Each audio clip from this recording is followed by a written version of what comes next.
The great hall of the Galactic Council stood empty where Tae-sung should have been.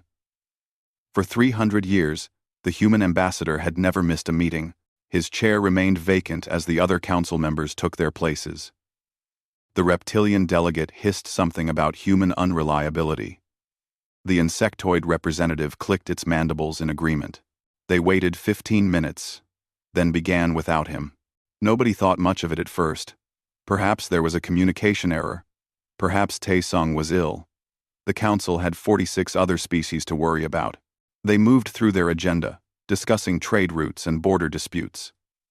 The humans would catch up later. They always did. 3 days passed. The council secretary tried to contact Earth. No response. They tried the human colonies on Mars, Europa, and Titan. Silence. They reached out to human trading posts scattered across 15 systems. Nothing. Every communication channel that had buzzed with human activity for centuries had gone quiet. By the end of the week, the council noticed something stranger. Human ships were leaving. Captain Dae-ho piloted his freighter away from the main trade station near Proxima Centauri. When traffic control asked where he was going, he simply said, "Home." His ship jumped to faster-than-light travel and disappeared. Across council space, every human vessel did the same. Cargo ships, passenger liners, research vessels, and medical frigates all turned toward human territory and vanished. Hae-jin, the director of Human Colonial Affairs, was the last to leave. She had worked on the council's administrative station for 20 years. Her colleagues threw her a small farewell party, assuming she was retiring. She smiled, thanked them for the cake, and packed her office. When they asked when her replacement would arrive, she said, "There won't be one." Before anyone could ask what she meant, she was gone. The human quarter on Nexus Prime, the council's capital world, emptied overnight. Apartments that had housed human families for generations stood vacant. Shops closed. The human school shut its doors. The medical clinic, where the beloved Dr. Ji-woo had treated aliens and humans alike for 30 years, locked up without explanation. By the end of the month, not a single human remained in council space. The council called an emergency session. Delegates shouted over each other, demanding answers. How could an entire species just leave? Where did they go? Thank you for watching. Also with a flocking, the avian delegate suggested sending scouts to human space. 3 ships were dispatched immediately. They reached the border of human territory and found something impossible. A barrier of energy surrounded all human systems. The scouts' instruments couldn't identify the technology. When they tried to pass through, their ship's systems failed. Not violently, just stopped working. The ships drifted helplessly until they backed away. Then everything powered on again. One scout managed to launch a communication probe before retreating. It broadcast a simple question. Why did you leave? For 3 days, there was no answer. Then a message came back. Audio only, in Tae-sung's tired voice. "We're done," he said. "That's all. We're just done." The council debated for weeks. The dominant theory was that humans were throwing a tantrum. They would come back once they realized how much they needed. Council protection, council trade, and council knowledge. Some species were insulted. The humans had been nobodies when the council found them. Earth had barely achieved faster than light travel. The council had given humanity everything, and this was how they responded? Others were more practical. They counted up the human-operated facilities. 17 major trading hubs, 32 medical stations, hundreds of maintenance facilities, and thousands of small administrative offices. Surely the council could replace those workers. Humans weren't special. They were just numerous and willing to do boring work. The head of council security dismissed the entire situation. "Let them hide in their little corner of space," he said. "We don't need them." We never did. 6 weeks after Tae-sung's empty chair, the council passed a resolution. They declared the human departure regrettable but manageable. and moved on to other business. Life would continue as normal. The galaxy was vast, and humanity was just one species among many. In the following days, workers from other species were assigned to take over human duties. An engineer arrived at Trading Hub 7 to maintain the docking systems. He looked at the control panel and froze. The interface was in human language, but that wasn't the problem. The Council had translation software. The problem was the complexity. What humans called routine maintenance involved thousands of interconnected systems. The engineer stared at the screens for 3 hours before admitting he didn't understand any of it. Similar scenes played out across Council space. The simple jobs humans had done turned out to be incredibly complicated. But the Council remained confident. They were advanced species. They would figure it out. On Earth, in the newly sealed human territory, Heijin stood before the human assembly. Billions watched the broadcast from Earth, Mars, Luna, and distant colonies. She held up a datapad. "They finally noticed we left," she said. "They think we're coming back." She smiled, but there was no humor in it. "Let's see how long that confidence lasts." The assembly voted. The decision was unanimous. Humanity would remain silent. The Council would get no explanations, no warnings, and no help. After 300 years of being ignored, dismissed, and taken for granted, humanity would simply watch and wait. The barrier around human space hummed with power. Inside it, humanity went about their business. Outside it, the Galactic Council was about to learn what they had lost. 6 months passed, and the cracks began to show. Small things at first. The main hospital on Nexus Prime ran out of a common medicine. The staff searched the inventory system and found the reorder protocols that had worked for decades no longer functioned. Dr. Ji Woo had designed that system. Without her, nobody knew how to fix it. They tried to place orders manually, but the supply chains she had organized were gone. Medicines arrived late or not at all. Trade routes started failing next. Ships that had traveled the same paths for years suddenly found those routes blocked by space debris or unstable gravity wells. The routes had always been safe because human survey teams checked them monthly. Those teams were gone now. Captains tried to navigate around the problems, but they lacked the detailed maps humans had maintained. 3 cargo ships were lost in the first month alone. The universal translation software that everyone used stopped working properly. At first, it was small errors. A word mistranslated here. A phrase garbled there. Then, entire conversations became impossible. The reptilians couldn't understand the insectoids. The avians couldn't talk to the aquatics. Council meetings dissolved into confusion as delegates shouted in their own languages. Unable to communicate, an emergency team was formed to fix the translator. They discovered that Sun Ho, a human engineer, had been updating the software every single week for the past 40 years. His updates accounted for new slang, cultural changes, and evolving grammar in all 47 Council languages. Without those updates, the software degraded rapidly. The team tried to replicate his work. After 2 months, they managed to restore basic functionality, but the translator remained crude and unreliable. Border stations began experiencing power failures. These stations monitored the edges of Council space, watching for pirates and hostile forces. They had operated flawlessly for centuries. Now, one by one, they went dark. Repair teams arrived and found the same problem everywhere. The power systems were far more complex than anyone had realized. Human technicians had maintained them, and they made it look easy. It wasn't easy. One station took 6 weeks to repair. By then, 3 more had failed. Young Mi had been a diplomatic mediator for the Council. She specialized in resolving cultural conflicts between species. The Council had files from her work, thousands of pages of notes about customs, traditions, and social rules for different species. They thought they could use her notes to continue her work. But when conflicts arose, the notes weren't enough. Young Mi had an intuitive understanding of alien psychology that couldn't be written down. She knew when a gesture was an insult, when silence meant agreement or anger, when to push and when to wait. Without her and others like her, small disagreements turned into major incidents. Two species nearly went to war over a trade dispute that young me would have resolved in an afternoon. The council managed to stop the fighting, but the peace was fragile.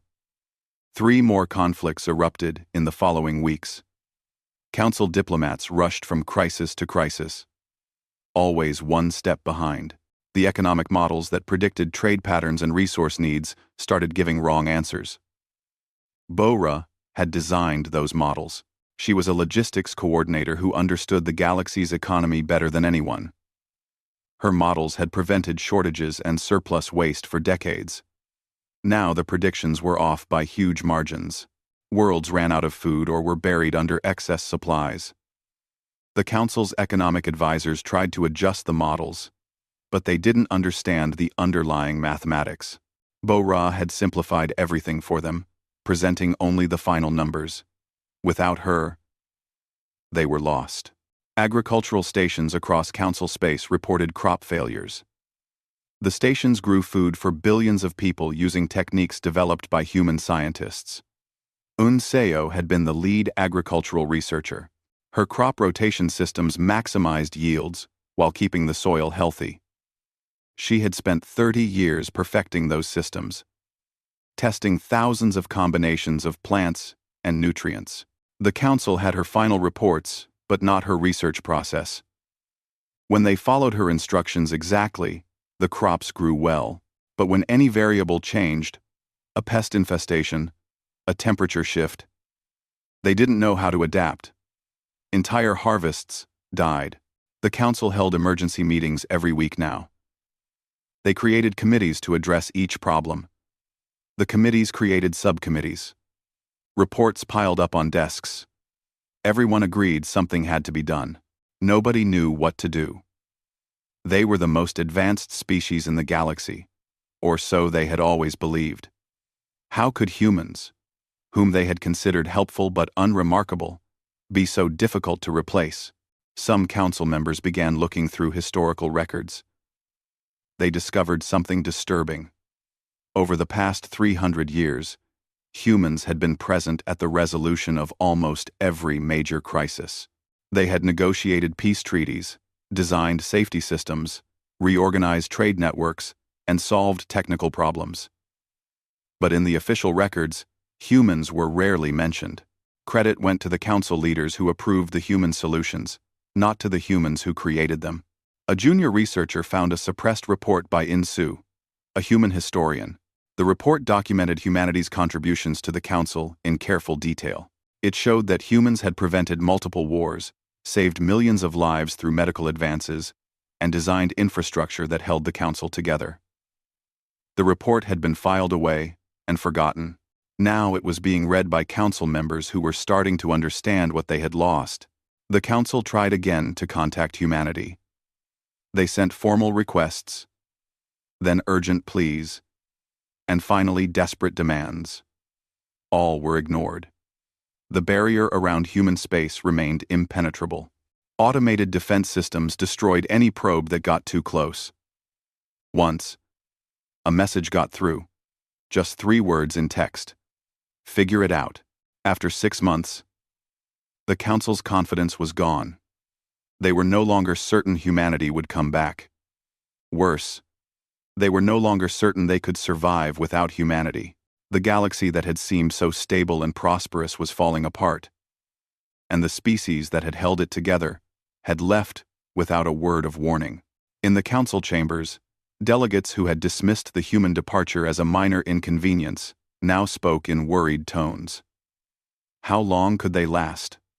What else would break? And the question nobody wanted to ask out loud: what if the humans never came back? 18 months after humanity left, the Galactic Council was dying. The word wasn't used officially, but everyone knew it. The Grand Alliance that had lasted for thousands of years was crumbling. Species that had cooperated for centuries were now fighting over resources. Trade had collapsed by 60%. 5 species had withdrawn from the Council entirely, retreating to their home systems. The economy spiraled downward. Bora's economic models had distributed resources based on need and efficiency, ensuring every world got what it required. Without those models, the old system returned. Whoever had the strongest military took what they wanted. Weaker species suffered. Food shortages became common. Energy prices tripled. The Council printed more currency to pay for emergency supplies, causing massive inflation. Money that could buy a ship now barely bought a meal.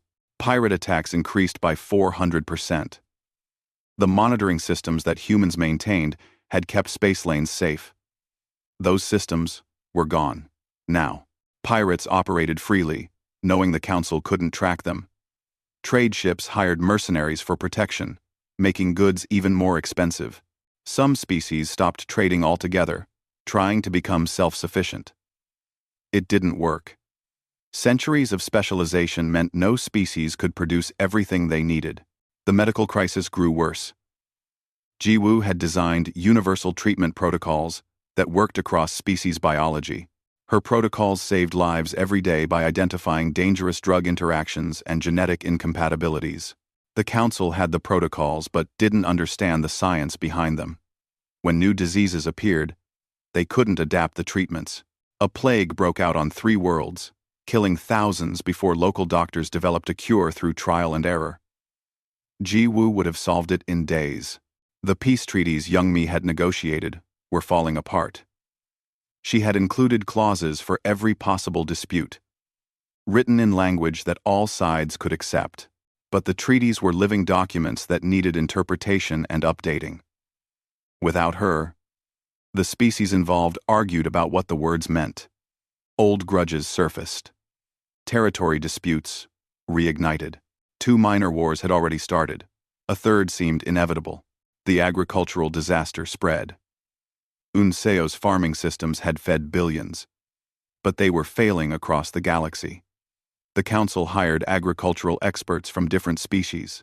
These experts knew farming, but they didn't understand Unseo's integrated approach. She had designed systems where everything worked together. The crops, the soil, the bacteria, even the insects. Change one thing, and the whole system collapsed. Worlds that had grown food for export now imported food to survive. Famine threatened dozens of planets. The Council's military forces were stretched thin. Border conflicts demanded attention. Pirate hunting required ships. Internal disputes needed peacekeepers. The human military advisors who had coordinated all these operations were gone. Jae-hyun had been the chief strategic analyst. His reports had predicted conflicts before they started, allowing the Council to prevent wars rather than fight them. Without his insights, the military was always reacting, never prepared. Council meetings became shouting matches. The avian delegate accused the reptilians of hoarding resources.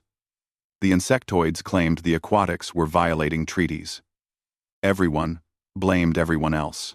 The meetings that once lasted a few hours now dragged on for days, accomplishing nothing. Nobody trusted anyone anymore.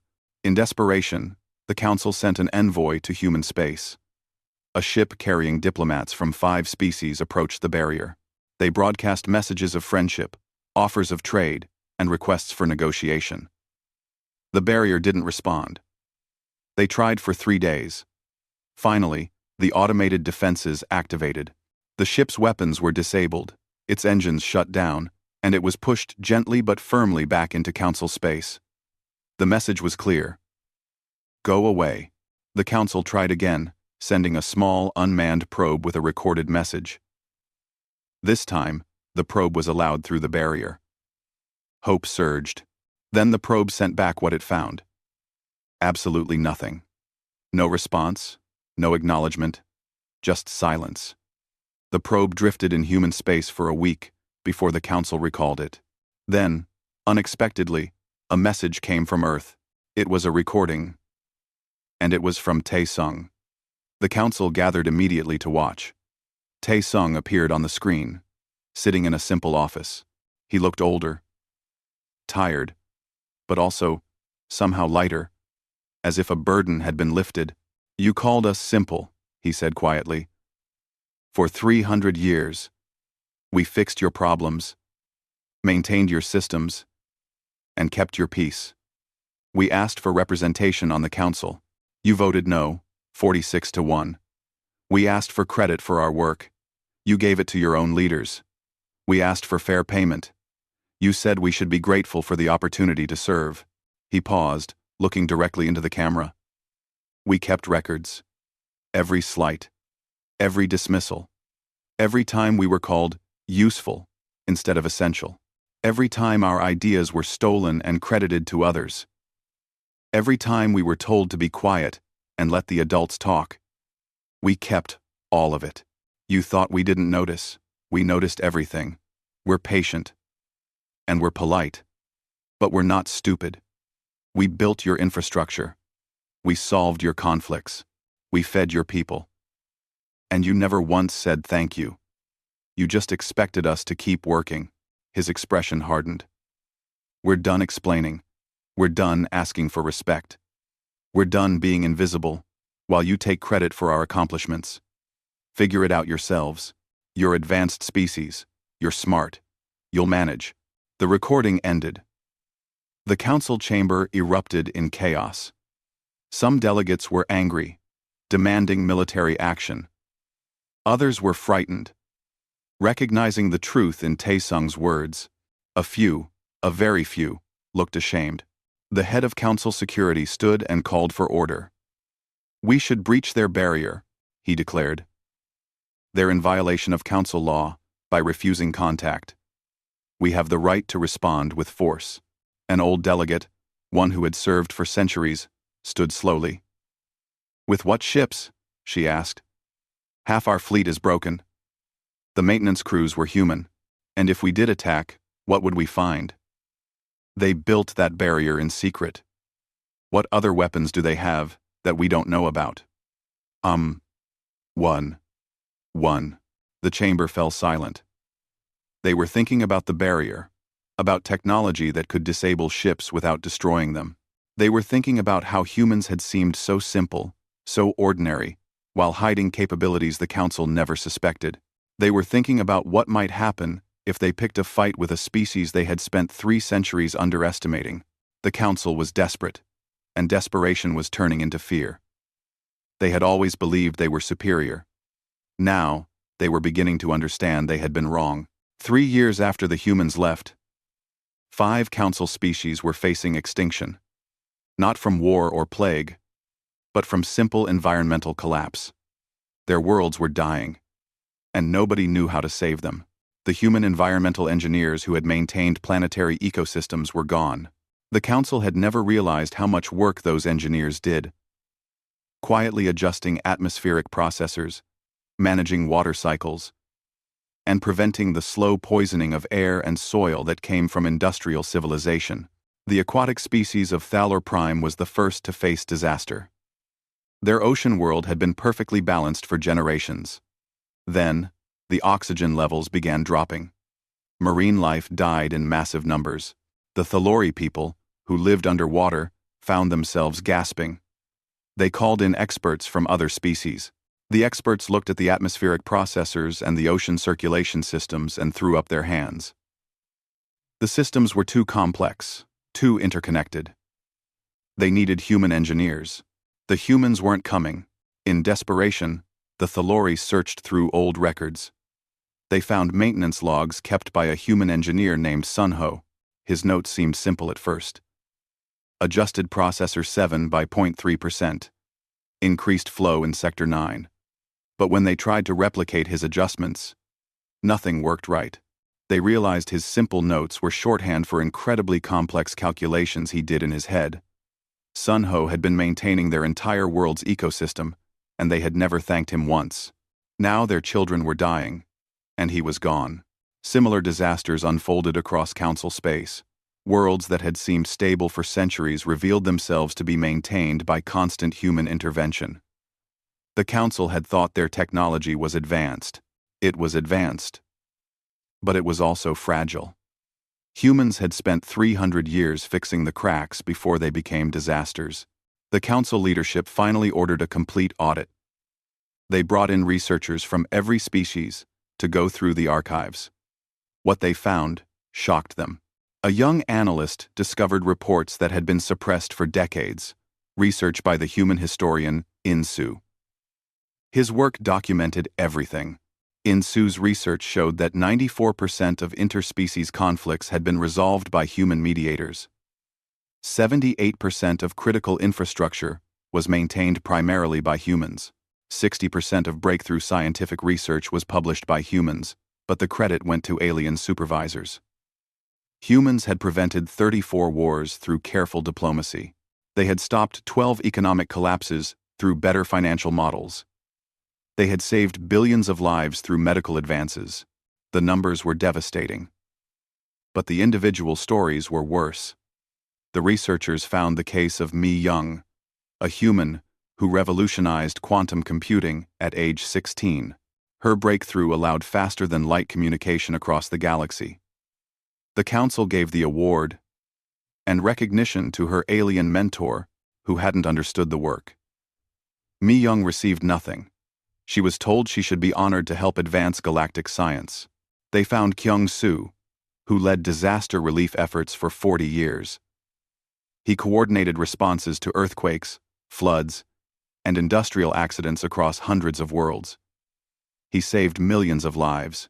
The council gave medals to the politicians who approved the relief funds.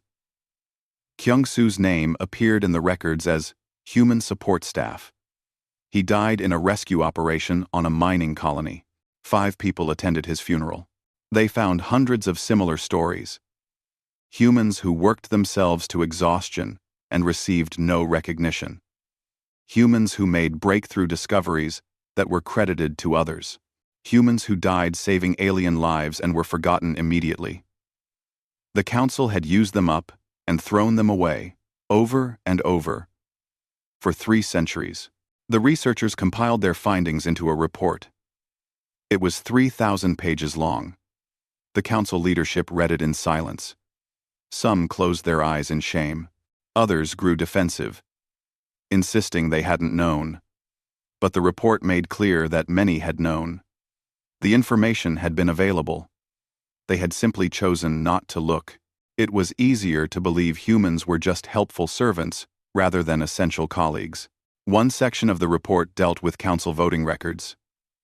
Every time humans proposed gaining equal representation, the vote was 46 against, 1 for.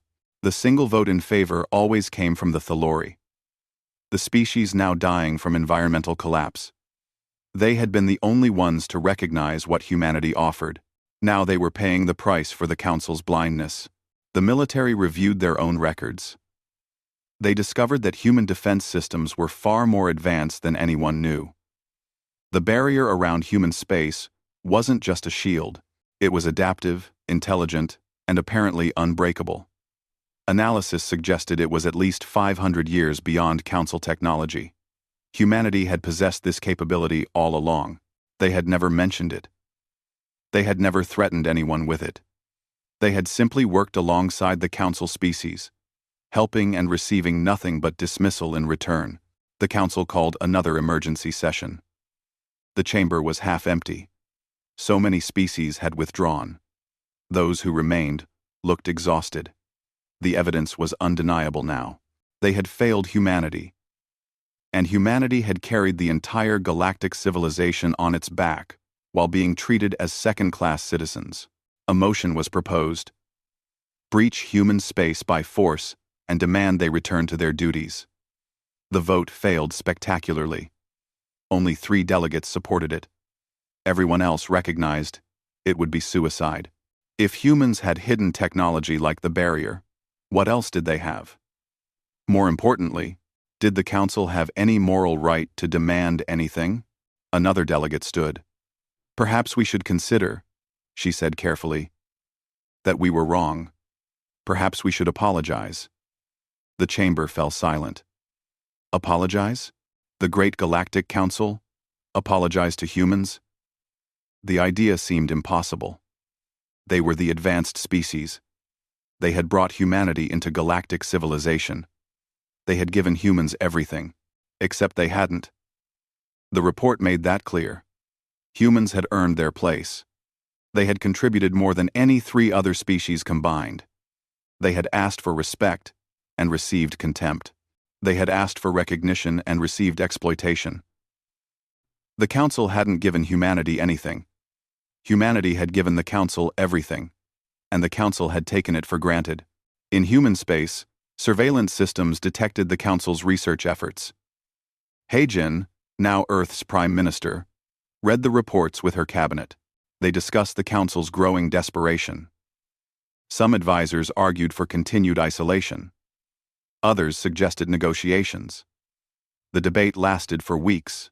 Finally, Heijin made her decision. "Send them a message," she said. "Tell them we're willing to talk. But make the terms clear. We're not returning as servants. If they want humanity back, they'll negotiate with us as equals. And they'll pay for what they took." The message went out. The Council received it with desperate relief. They agreed immediately to negotiations. They would accept any terms. They just needed humanity back, before everything collapsed completely. As they prepared for the meeting, none of them realized just how expensive their 300 years of exploitation was about to become. 5 years after humanity left, the Galactic Council gathered for the most important meeting in its history. The location was neutral space, a station at the border between Council territory and human space. Half the Council species didn't attend. They had withdrawn to their homeworlds, abandoning the dream of galactic civilization. Those who remained looked tired and desperate. Their grand alliance was dying, and everyone knew it. The human delegation arrived precisely on time. Heijin led them, flanked by 4 others. Changmin commanded the human military forces. Sujin led human scientific research. Dongwu managed human economic policy. Nari served as cultural ambassador. They walked into the chamber with quiet confidence, and the Council delegates understood immediately that something had changed. These weren't the helpful, accommodating humans they remembered. These were people who knew their worth. The Council leader, an elderly avian, opened the meeting with a formal greeting. He spoke of friendship and cooperation. He mentioned shared history and mutual benefit. Heijin listened politely, then held up her hand. The avian stopped mid-sentence. "Let's be honest," Heijin said. Her voice was calm but firm. "You don't want friendship. You want us to come back and fix everything we left broken. That's fine. We're willing to discuss it. But we're going to be very clear about the terms." She activated a holographic display. 5 points appeared in the air, written in all 47 Council languages. The translations were perfect. Better than anything the Council's software could produce. The humans had maintained linguistic skills, while the Council had forgotten them. "First," Heijin said, pointing to the display. "Full public acknowledgement of humanity's contributions over the past 300 years. Every discovery we made that was credited to others. Every conflict we resolved. Every life we saved. Everything goes on public record with our names attached."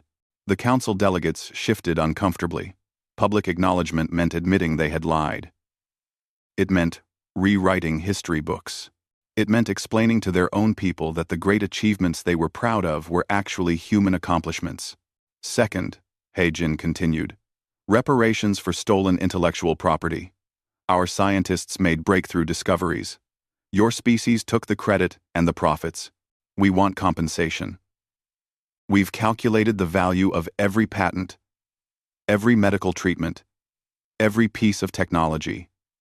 The total is substantial." Dongwu stepped forward and displayed a number. The Council delegates gasped. The amount was staggering, enough to bankrupt several species. But the humans had documentation for everything. 300 years of stolen work, all carefully recorded and valued. "Third," Heijin said, "equal representation on the Council. Not one token seat. 20% of voting power. Humanity is one species, but our contributions earned us a voice equal to 10 of yours. This caused an uproar.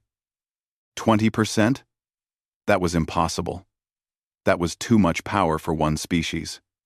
But Su Jin stepped forward and activated another display. It showed the breakdown of Council achievements over the past 3 centuries. 94% of conflicts resolved by humans. 78% of infrastructure maintained by humans. 60% of scientific research published by humans. The numbers didn't lie. Humanity deserved 20% because humanity had done the work of 20 species. Fourth, Heejin continued over the protests. Autonomous human jurisdiction. No council laws apply in human space. We govern ourselves. You have no authority over us.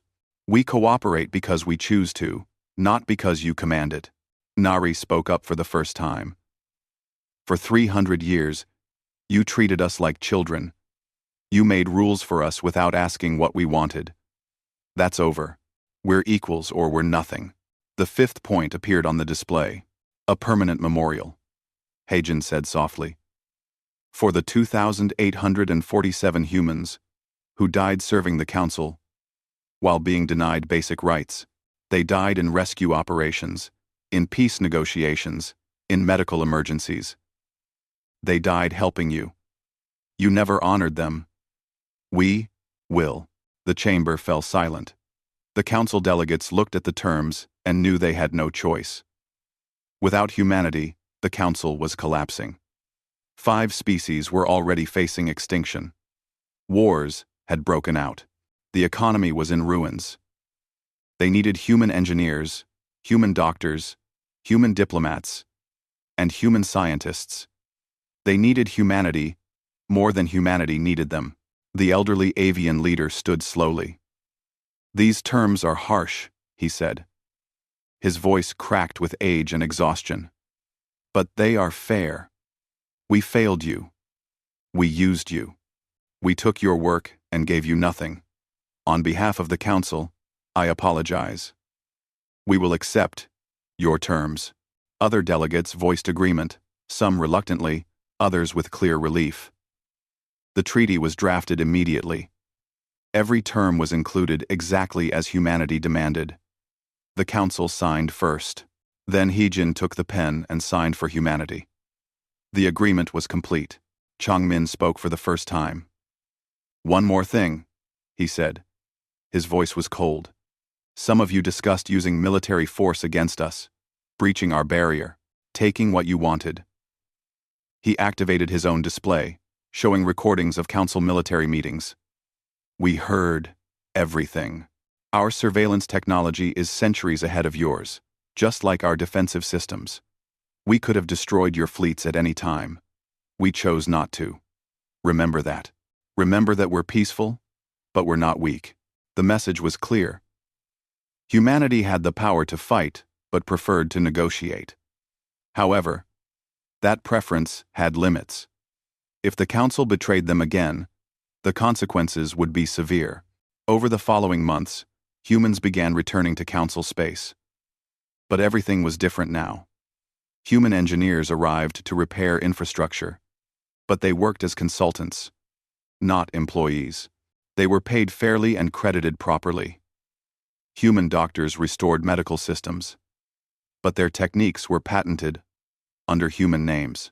Human diplomats resumed mediating conflicts, but they did so with full authority and recognition.